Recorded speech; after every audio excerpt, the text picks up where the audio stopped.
my pleasure to welcome you to the first edition of Inheritors, a very unique platform in the entrepreneurship and family business domain that's been created by Bloomberg Quint and brought to you by SOBHA developers. The Inheritors essentially takes a look at some of the most successful family businesses in India today and explores the vision of the second and third generation of these in these businesses. With the Inheritors, what we want to do is explore some of the challenges that come with inheriting this legacy. It's really not easy. And to present this very unique and insightful session, we have with us somebody who really needs no introduction amongst corporate India. She's been integral to the banking sector as a part of top management in key movements in the life cycle of many companies. She's been one of the first women leaders of corporate India. She's a founder of the Family and Business, which is a platform for family business, and also the author of The Inheritors, after which this event is named. The Inheritors, as you would know, are stories of entrepreneurship and success. So ladies and gentlemen, without much ado, I'd like to hand over to our moderator, Sonu Basi. Please welcome. Thank you. Before we set the ball rolling, it's my privilege to introduce the panelists, the people with whom we're going to have a conversation. So let me start with the gentleman on the right, Muthaiya Murugappan, also known as Muthu. He's the 5th generation of the Murugappa group. Your group is, I think, 120 years old. Then we have Lavanya Nalli. She belongs to a business family that is 90 years old, almost 100. She's 5th generation. She's the only woman in 100 years of the business. Then we come to Mr. Umesh Khetan. Believe it or not, he's the youngest here. He belongs to the 3rd generation of a very fine and well-known legal family. He's also a senior advocate of the Supreme Court of India. So welcome Lavanya, welcome Umesh ji, and welcome Muthu again. And my first question is to you, Muthu. You've grown up with your family. You've said, and I quote that, you know, in my case, I always have grown as having discussions around the business with my father. We also spent holidays going to the offices and factories, so I always knew I was going to be part of the business. Having worked outside, coming back into the business, working with your cousins, working with your uncles, was that a challenge? Working outside sort of enabled me to work in a good professional setting, and our group also professionalized management towards the late 90s and early 2000s. So I think coming back into a professional and pretty structured setting was not so bad. And Lavanya, for you to have worked many years outside, to come back and work with your father, your grandfather, how much of a challenge was it?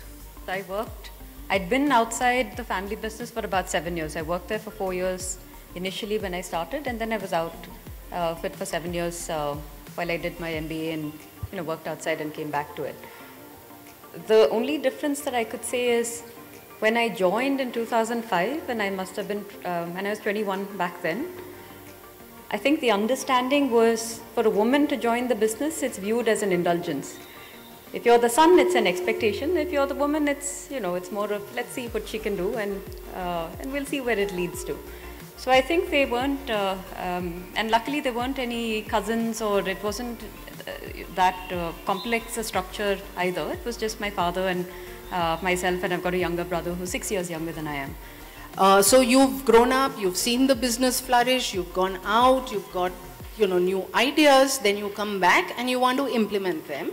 Was it difficult to get your own identity in your own business, especially with the older generations present?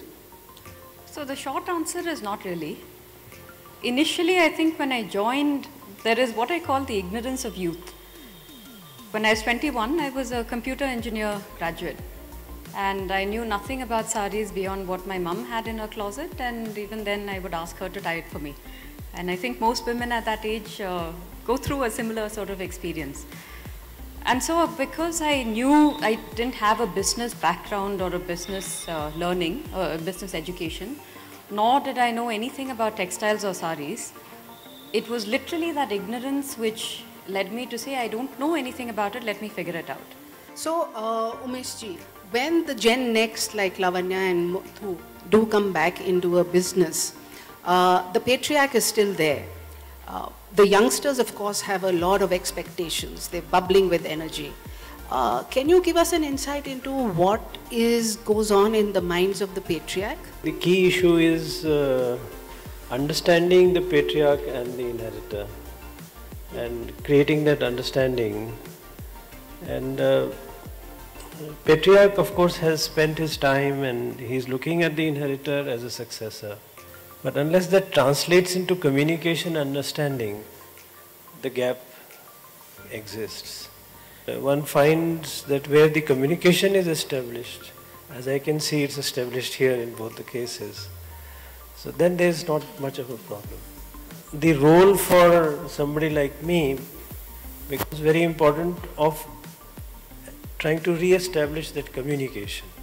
So either Muthu or Lavanya, if any of you have any experience that you've had where you've had to tell yourself to step back, to focus on the communication rather than get swept away by emotions, have you had any instance like that? One of my professors at HPS actually pointed it out to me. Most likely, they are wearing at any point in time one of three hats. They are your family members, so they're either talking to you in the role of a father, let's say. They are management, so they are talking to you in the role of someone who's running this organization and has certain performance metrics or or ambitions. They may also be speaking in the role of an owner. Now these three roles have very distinct objectives, and sometimes they're not always in line, and there may be a conflict. It's all about the communication within the family. And of course, and understanding. You see, even the patriarch has to understand that, look, my inheritor has an ambition. And his ambition may be different to what he has in mind. So he has to understand that. And if he can't, then somebody has to make him understand that. So I want to ask Muthu this, because Lavanya, you have a fairly straight line of family. Muthu has a banyan tree of family with many branches and many significant people. How do you negotiate through the older generation's mindset of, we've grown this business, we know how to do it? We have a retirement age of 65, so it's it's kind of helpful in this. Sorry. It's in this case. So once you're 65, you move on into more family leadership or the CSR work and so on and so forth, and someone else comes into the mantle of donning the business leadership. But in terms of putting your point across or actually sharing the current trends, I think as long as there's good communication and conversation amongst the family elders and the next gen, and there's some structured ways in which we do it, and then there's some more informal, casual. If I would just go over and have a cup of coffee and talk about it, or play some tennis or golf together. I mean, oftentimes members of the family, including myself, have struggled to get where we wanted to. But at least it's a conversation, I guess. You can't give up. And Lavanya, how difficult was it for you to get the traditional Nalli into your Gen Next venture, which you did after your graduation, before you went for your management studies? Because that must have been a completely different mindset change for your father and your grandfather. How were you able to convince them? So yes, it was very different from what I think the family members had been used to, especially my father and my grandfather. So you're right, we have a fairly straight line. In fact, we have all three generations who are actively in the business, so no one's coasted into the sunset yet. Historically, the way that our family had done it was a very entrepreneurial learning and environment, which was to say, look, as a father, my role has been to build this business and to educate you, and then now it's on you to find an opportunity, and then the business is almost like a fund.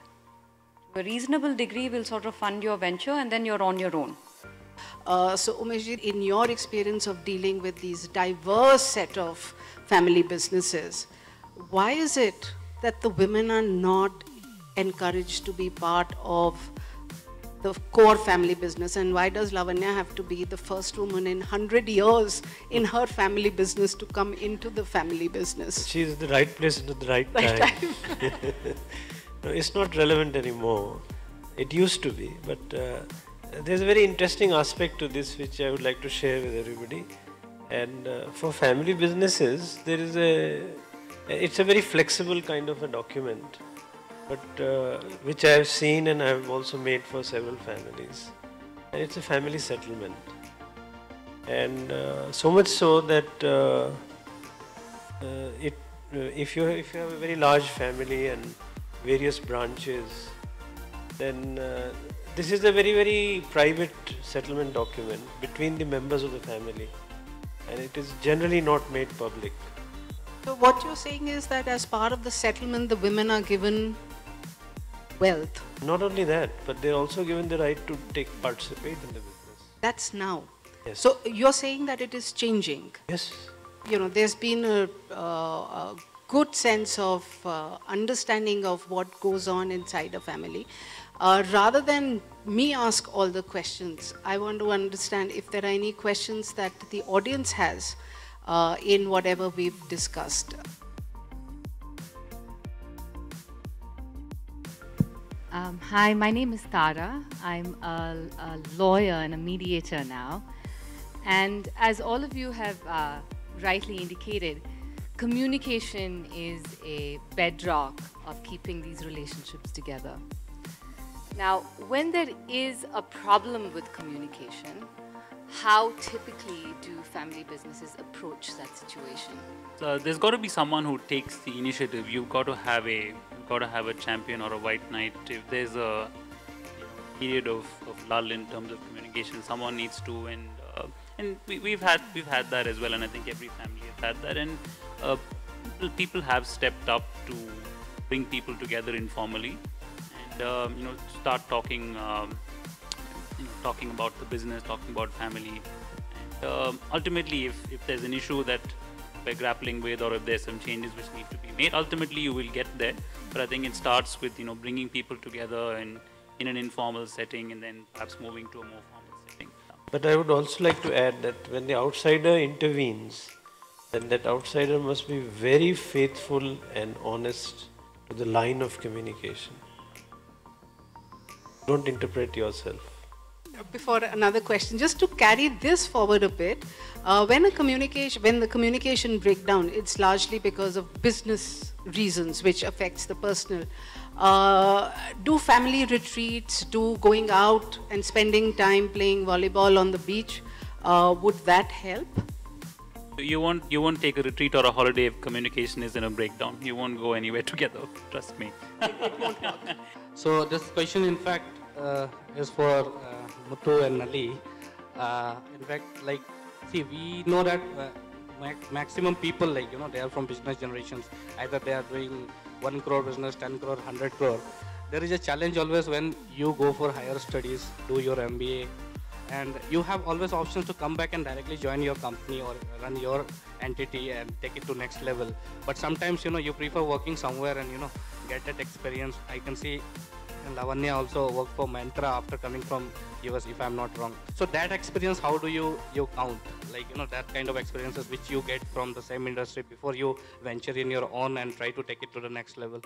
The answer to that is yes, and but you have to understand, I think there's been an evolution as well, right? When I first joined the family business, it was 2005, and India was a very different landscape then. And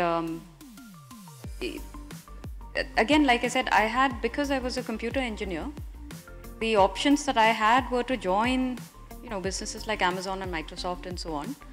But for some reason, because I did a internship with the family business on the back end, on the supply chain and the RFID and the tech enablement aspect of it, I got hooked onto that business, and then I said, no, I think I would like to work in the family business instead. rather than going outside and trying something. And the response that I was met with was really one of, like I said, indulgence. Right? It was, okay, she wants to do it, let her do it, and then she'll do it till she decides to get married. There's somebody else here. Hi, my name is Siddharth. I represent the third generation of a professional accounting and business consulting firm. My question is more about building a rapport among peers, and my question is to Muthu. All of you are young, all of you are aspirational, all of you may have desires to create wealth for yourselves. How do you handle, within your own generation, building rapport amongst your peers? And is it one from a personal perspective? The second is there an institutional mechanism that you have within your organization? I think you raised a very good point, and objectively, going back to our roles in the business and how each one has a different skill sets and perhaps has different aspirations. What we've talked about amongst the fifth generation is perhaps we, and this I think will reflect in the governance structure going forward, is perhaps all of us have to be true to those skill sets. There's going to be a bunch of us who are going to be operators, who are perhaps running day-to-day businesses and then aspire to lead businesses in the future. And I personally have chosen to take that track. There are members of my generation who have had experiences in asset management, banking, and strategy, and they might perhaps have a more strategic role, sort of providing that to the group at large. So in a sense, what we've sort of talked about amongst ourselves over the last couple of years is that let's be true to these, these sort of distinctions amongst ourselves. But it is a very good point that you raised. Okay, so I'll say thank you to all of you. So Muthu and Umeshji and Lavanya, thank you for such an interesting conversation. And before we end, I'd like to call Mr. Rajneesh Dikshit, the VP Marketing for SOBHA, who've helped us to put this all together, to come and say a few words, please. Thank you, Sonu. And thank you, Muthu, Umeshji and Lavanya. It was a great privilege for SOBHA to get associated with an event like this, because in every aspect, SOBHA also is a part of the Inheritors Club. Our chairman, Mr. Ravi Menon, is the second generation entrepreneur who has taken over the reins from our chairman emeritus, Mr. PNC Menon. Thank you. Thank you. Before we end the evening, may I formally put on record our thank you to Anil and your entire team for putting this together and putting together the Inheritors evening.